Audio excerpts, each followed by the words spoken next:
Okay, so years ago, I knew a guy who knew a guy who was a very high-level judo competitor, and he had fought all over the world in the World Championships, the Pan Ams. I don't think he'd fought in the Olympics yet. Anyway, and he wanted to fight in the Jiu-Jitsu World Championships. And to do that, you have to be on a team that is registered with the IBJJF or whoever, right? So he got a hold of his friend who got a hold of me, and he said, "Hey, can this guy, represent your team and fight in this big event, this big jiu-jitsu event?" And I said, "Yeah, sure, why not?" Because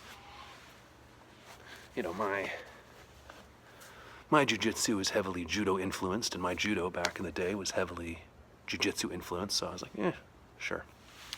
So anyway, so we go down to the event, me and my friends, my students and I, and we meet this judo fellow.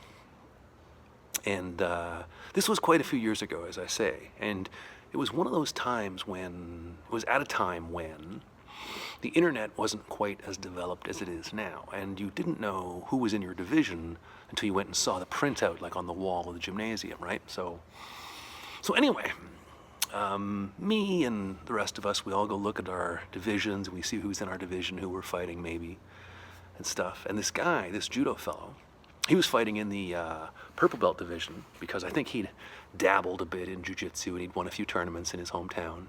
And but he hadn't fought in like one of these big jiu-jitsu events yet. He'd just done pretty well at these smaller events. And like I said, he was rocking, I think, a purple belt. And he, of course, was a black belt in judo, but he was a purple belt in jiu-jitsu.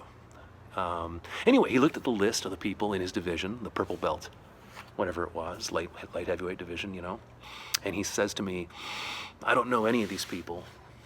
I'm going to win." Because he figures that there's no one else in his division that is a super high-ranked judo player that he's competed with internationally, and he's like, "Yeah, I'm going to win." So I say to him, "Hey, like, there's some people on this list that are, nothing to scoff at. There's some people on here who are flying up from Brazil. There's some wrestlers. There's some mixed martial arts fighters. Nothing to take lightly." And you could see he wasn't sure how to react to that, but he was like, "Okay, well, we'll see how it all goes." And then, I coach my friends, my students, the white belts, the blue belts, and then it gets to the purple belts, and this guy was a purple belt, or was rocking a purple belt. And he goes on the mat, and for his first match, he wins. He takes the guy down. I think he maybe passes their guard. He didn't throw them with anything massive. He didn't do a giant judo throw. He just tripped them past their guard. I think he won on points. I don't think he submitted them, And then it's this time for his second match. And for his second match, he's going up against a guy that is obviously a wrestler. He's got wrestling hands, he's got wrestling ear, he's got wrestling neck. It looks like he's just been putting in a lot of work at a coal mine or something. You know what I mean? Like just wrestlers that just look like, they're very physically present. They're nothing to, you can tell they've put in a lot of work. They've been grinding and working at the mill or something. You know what I mean. You know how a wrestler looks, Anyway, and I say to him, "Hey, this guy's clearly a wrestler. Watch out for double legs and single legs and takedowns and stuff." Because in wrestling, you're allowed to be all bent over and come on the mat and shoot for people's legs. But in judo, at least when I did judo back in the day, you could do double leg, morote gari. But you couldn't do single leg and, you could do fireman's carry, kata-garuma and stuff.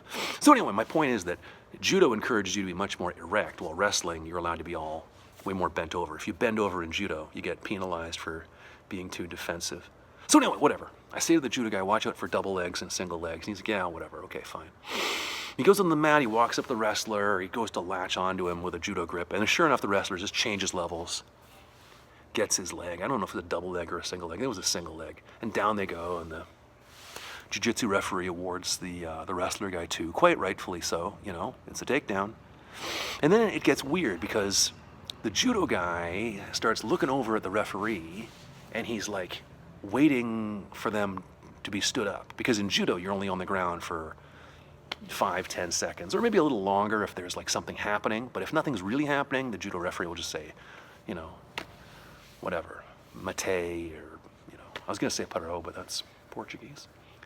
So anyway, he stops, stand up. And so the judo guy's looking over at the referee, and the referee, the jiu-jitsu referee, is not standing them up. And then the judo guy, I'll never forget this, his belt was kind of loose, and so he further untied his own belt and then threw like a portion of his own belt, you know, like a third of his belt. He just threw it out on the mat. And then he was motioning at it and looking at the referee like, hey, my belt's untied. Aren't you going to stand us up? And you know, of course, the jiu-jitsu referee didn't stand them up, because in jiu-jitsu, you only get stood up if you go off the mat in a scramble, and the referee can't accurately figure out how to, you know, what position to start you in again. He's like, you know what, that was just a scramble, let's just start again standing, you know? And there's a few other things. If you go off the mat in a submission, you get 2 points, you start standing, blah, blah, blah, whatever. But a referee, a jiu-jitsu referee, certainly is not gonna stop a fight and start you again standing just because someone's belt is off, or because someone's, you know, gesturing at him, you know, even if there's not a lot going on. And there was, you know, I mean, the wrestler guy had taken him down and he was in his half guard, and I think maybe he passed a side control, or, you know, I don't think he mounted him or took his back, but I think he took him down, was in his half guard, got side control, got back in his half guard, something like that. And while this was happening, the judo guy was looking at the referee going, hey, he didn't say anything because you get penalized for that, but he took his belt off and threw it on the mat.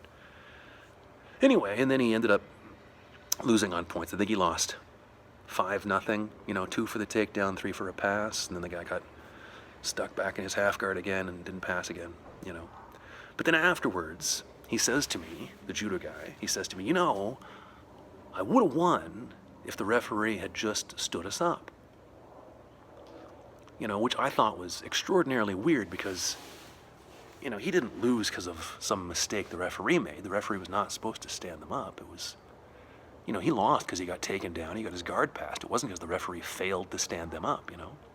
But I guess he was still operating in some, he had judo rules in his mind, and I guess hadn't looked up what jiu-jitsu rules are, or something, you know. And this is something that happens at quite a few tournaments. I'll be refereeing and I'll hear someone, you know, who has lost, they'll go off the mat and their coach will say, oh, you would have won if that had been a street fight, or you would have won if that had been mixed martial arts, or something along those lines, you know. And then I'm like, but it wasn't a street fight, it wasn't mixed martial arts, it was jiu-jitsu. And this judo guy, he was like, yeah, I would have won if the referee had just stood us up. But it was, so he's basically saying I would have won if that had been judo. But it wasn't judo, you entered a jiu-jitsu tournament, you know?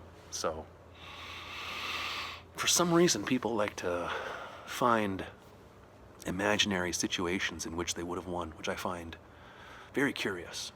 And the second thing I find curious is that you hear from time to time people having a debate or the discussion about who would win at a certain martial art when they're coming from another martial art. You know, like when, say, hey, James Toney, the boxer, he fought in mixed martial arts, you know?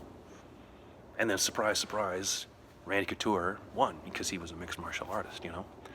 And this is, I kind of compare it to that movie Cool Runnings, where it was like, there was those sprinter guys from Jamaica, and someone was like, oh, hey, what would happen if these Jamaican sprinter guys competed in, like, you know, bobsled? And you know what happened? The worst, well, I don't say the worst performance, but possibly one of the worst accidents in bobsled history, you know? They flipped over and they slid along in their heads, you know, spoiler alert if you have the movie there.